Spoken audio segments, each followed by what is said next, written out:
Hello everyone and welcome to Retail Archaeology. Today we'll be taking a look at Pier 1 imports. Pier 1 imports history actually goes all the way back to 1962. I did not realize they were that old of a company when I started doing research for this video. Pier 1 imports has been in and out of the news a lot lately because they're not doing well.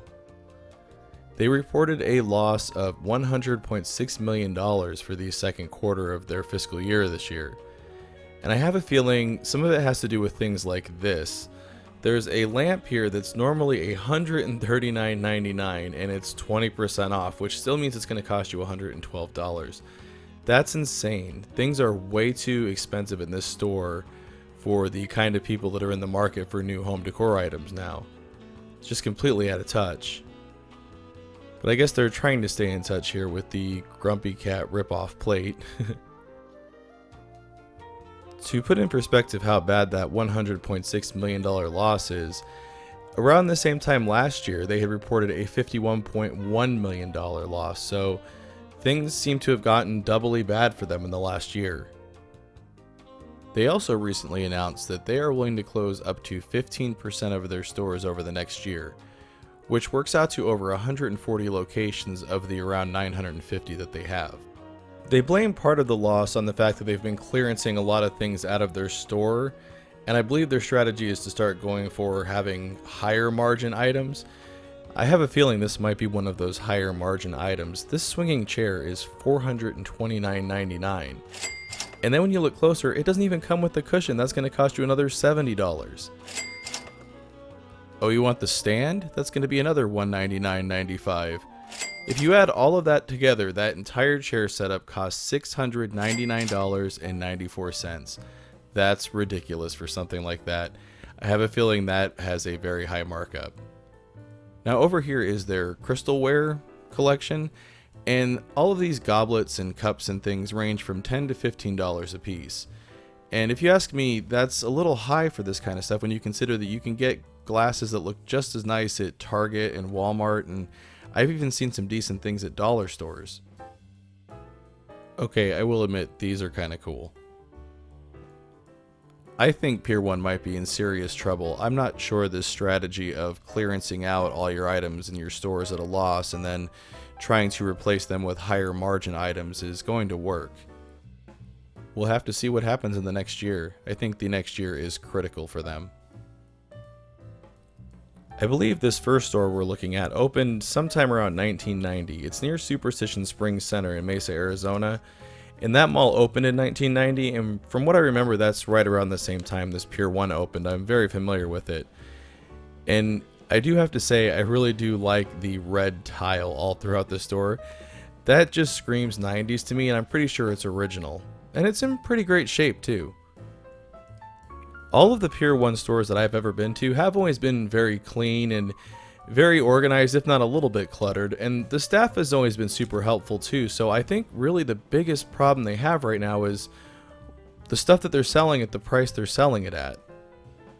Here's an example of what I'm talking about. Here's some decorative bookends, and they're pretty nice looking. They've got crystal balls in them, but they're $50.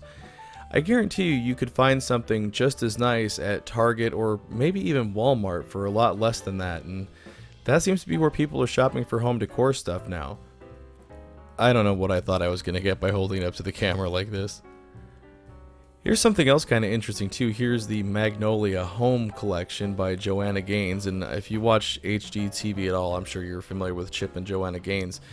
The thing is though, once again, they have a line of stuff at Target as well, home decor stuff, and it's a lot cheaper than the stuff here at Pier 1 Imports. Here's something getting a little bit back more to Pier 1 Imports roots though. Here's a chrome covered Indian Buddha statue that definitely sounds like something they would have sold during their beaded curtain and beanbag chair days in the 60s. I know I've been fairly critical of Pier 1 Imports so far in this video, but a lot of that has to do with the fact that Pier 1 Imports is an important part of retail history, so it would be a shame to see them go. They've been listed on the New York Stock Exchange since 1970. That's another fact that I also found interesting in my research. Speaking of the New York Stock Exchange, Pier 1 Imports almost faced being delisted off the exchange because back in June of 2019, Their stock price had dropped below 68 cents a share, which is less than the $1 minimum to remain listed on the New York Stock Exchange. To remedy this, they did what's called a reverse stock split, and they did it at a 20-to-1 ratio, which means for every 20 shares of Pier 1 stock that was out there, that all became one share. And by doing this, they were able to raise their stock price up to $13.60, which kept them on the exchange, and this was back in June, but take a look at where their stock is at now. It's now October, and their stock price is down to less than $7 a share. It's right at about half of where it was when they did the 20-to-1 reverse stock split. That's definitely not good news for Pier 1. But let's head out of this store and take a look at a second store. Now this location is in Chandler, Arizona, and I was too stupid to film the front of it, so you're looking at a stock picture there of it. But here is the interior of the store, and you can see it doesn't look much different than the one we looked at earlier. This is definitely a newer store, but it has very much the same look and feel, and also smell. That's something else I should mention about Pier 1 Imports. In my experience, every Pier 1 store that I've been in has the same smell. It's this kind of incense candle type smell. And it's not a bad smell, I actually do enjoy it, but I just find it funny that it's the same in every store. And I guess again that gets back to their roots of selling stuff to hippies back in the 60s. It's funny to think that's really who their target demographic was when they opened their first store in San Mateo, California in 1962. I'm reading this directly off the history section from their website, and it says, "Our first customers were post-World War II baby boomers looking for beanbag chairs, love beads, and incense. Pier 1 has carried a wide selection of merchandise through the years, from chocolate-covered ants to clothing lines to life-size Spanish suits of armor.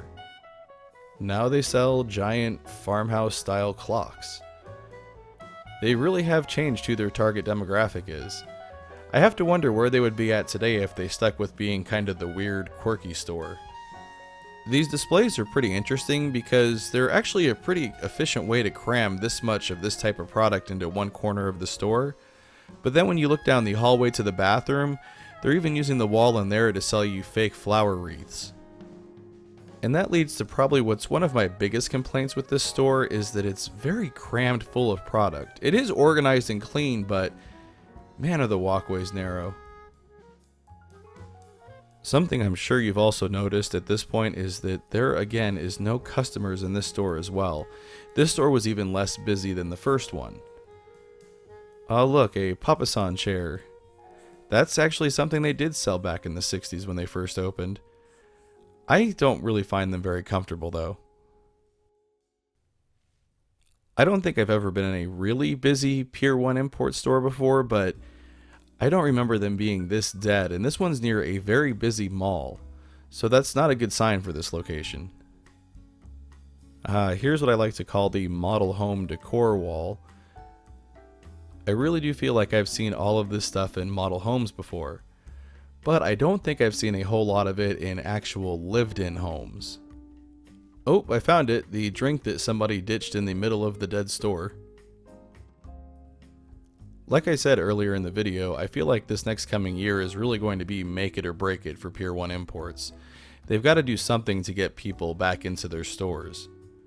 Their stores are fairly clean and nice, and all of their employees that I've encountered seem to have been very friendly and helpful. And this is the kind of decor stuff that people are buying. The problem is they're just buying it other places for less money. So I think Pier 1 really needs to work on the reputation they have of being expensive. What are your thoughts on Pier 1 though? Is it a store that you shop at regularly, and do you think they're in as much trouble as I think they're in? Let me know down in the comments below.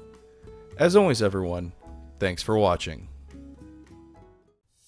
Want to see your name here? Head on over to patreon.com/retailarchaeology to find out how you can help support the channel. Hey everyone, thanks for checking out my video on Pier 1 Imports. If you enjoyed it, please make sure to hit those like and subscribe buttons, and also follow at the social media links down there because that's the best way to keep up with what's going on with the channel.